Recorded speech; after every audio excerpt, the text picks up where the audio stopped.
What's good, everybody? Is when I come back at you another video. So this video is going to be all about self-image, and I want to explain to you guys why the perception that you have of yourself truly matters. What you need to know is this: everyone has a self-image about themselves. You have an image, you hold an image in your mind of who you are, what you look like, how you operate. And in order for you to truly make drastic changes in your life, you need to begin changing the self-image that you have of yourself. Now, most people's self-image about themselves is subconscious, right? It's a picture that they've created a long time ago, and it's something that they think about themselves, but it may not be actively. And so, what you understand about self-image, the best example that I can give is that it operates like a thermostat. So if you've ever been in a home that has a thermostat, right, you can set that thermostat to any given temperature you like, right? And if a thermostat is set at a certain temperature, then if let's just say it's summer, right?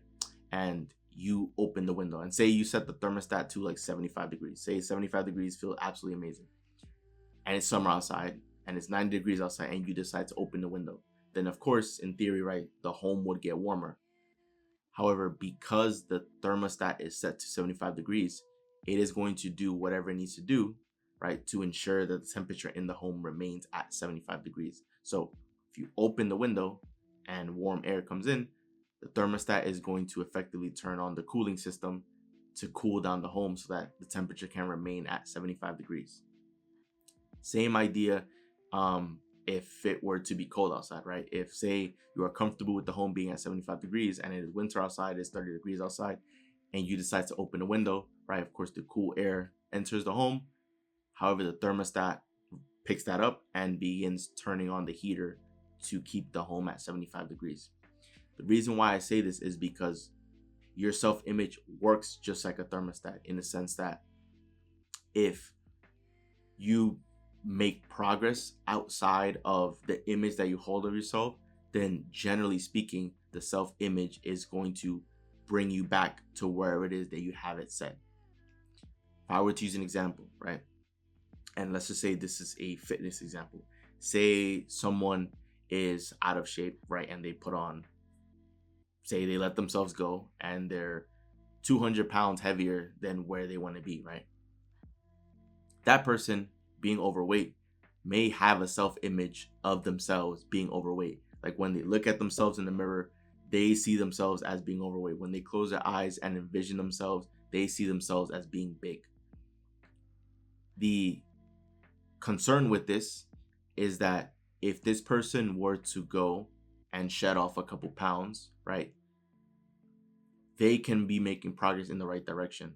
However, if they still hold their self-image, if they still perceive themselves as being someone that is overweight, then the weight loss that they've experienced is generally temporary, because they envision themselves, like they perceive themselves as being someone who is big, right?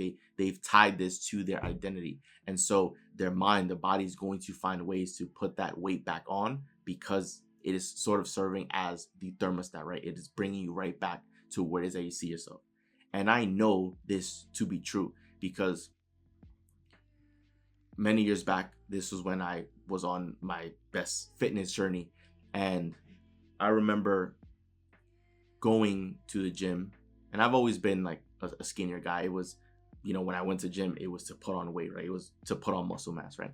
I remember going to the gym, working out, and as I went, week after week after week, and I went for several months, right? I definitely put on more muscle mass, right? Like my body, I had the abs, I had, all the good stuff, right? And then I remember that became my new self-image, right? Because I've always seen myself as someone that was just skinny, right? Like that's how it was. However, when I consistently went to the gym for month after month and I seen how my body transformed, it was definitely a lot more muscular. It was in much better shape, right? That became my self-image. Every time I looked at myself in the mirror, that's what I saw. Someone that was muscular. Every time I envisioned myself in my mind, that's what I saw. Someone muscular. Every time I felt my body and felt, what a great feeling body would look like, what a perfect looking body looked like. I envisioned myself, right? Like anytime I thought of myself in my mind or envisioned myself, I envisioned myself as someone that was muscular. And so the self-image that I had changed, right? So this is what it's effectively allowed me to continue remaining in shape, because all the thoughts that I had was about myself being muscular, and all of the thoughts as far as like eating habits and whatever, it was all about eating healthy, eating correct, because that is what someone who is in phenomenal shape and someone who takes care of the health does, right?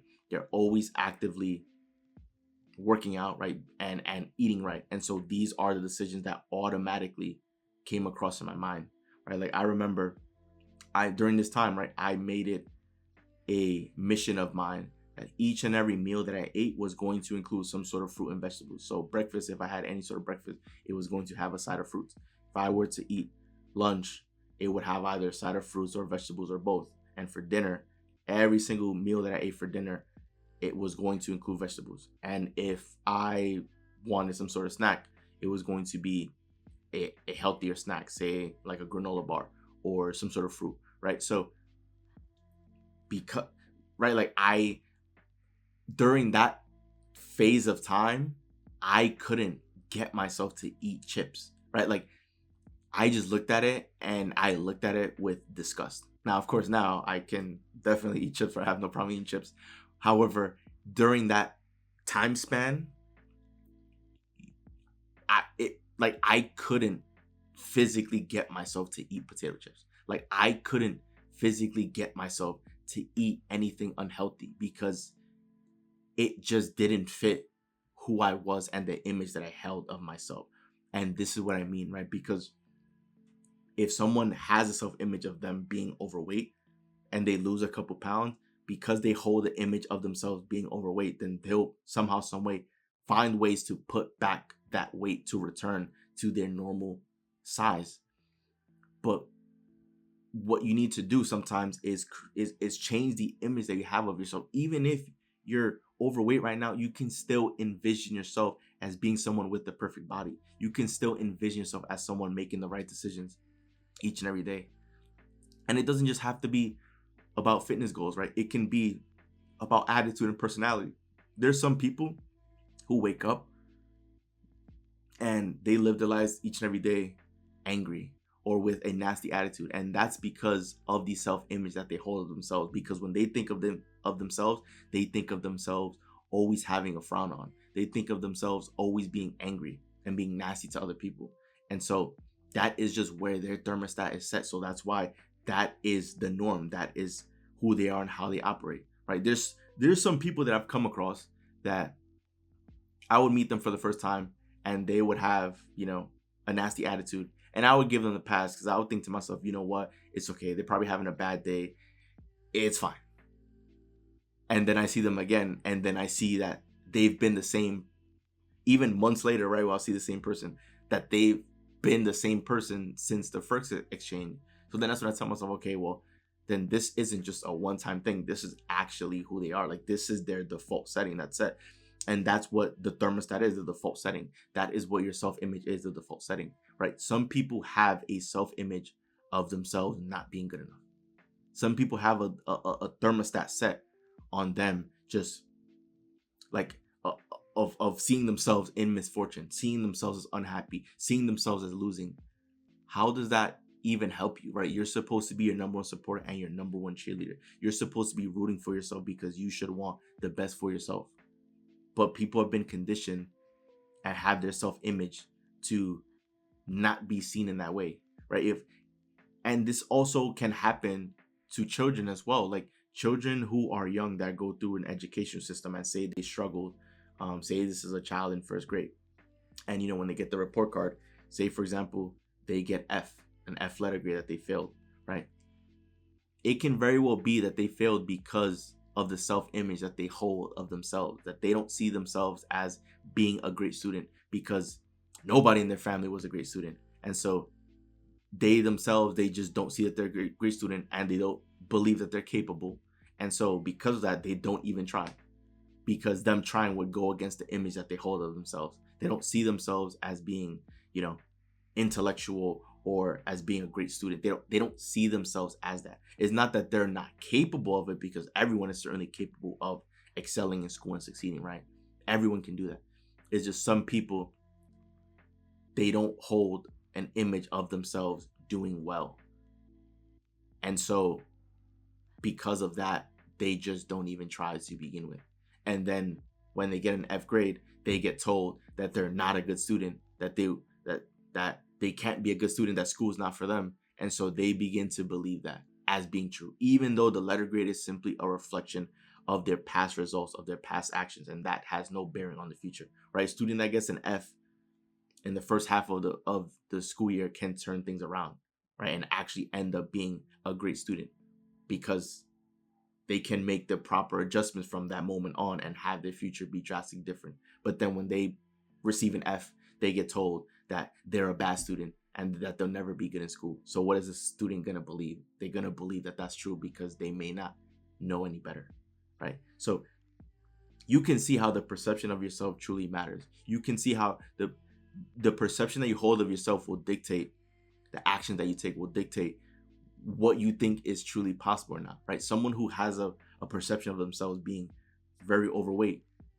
they struggle to shed weight and remain, right? If that person that was overweight, if they perceive themselves as being someone in shape, then they're going to make all of the proper adjustments and operate from someone who's in shape.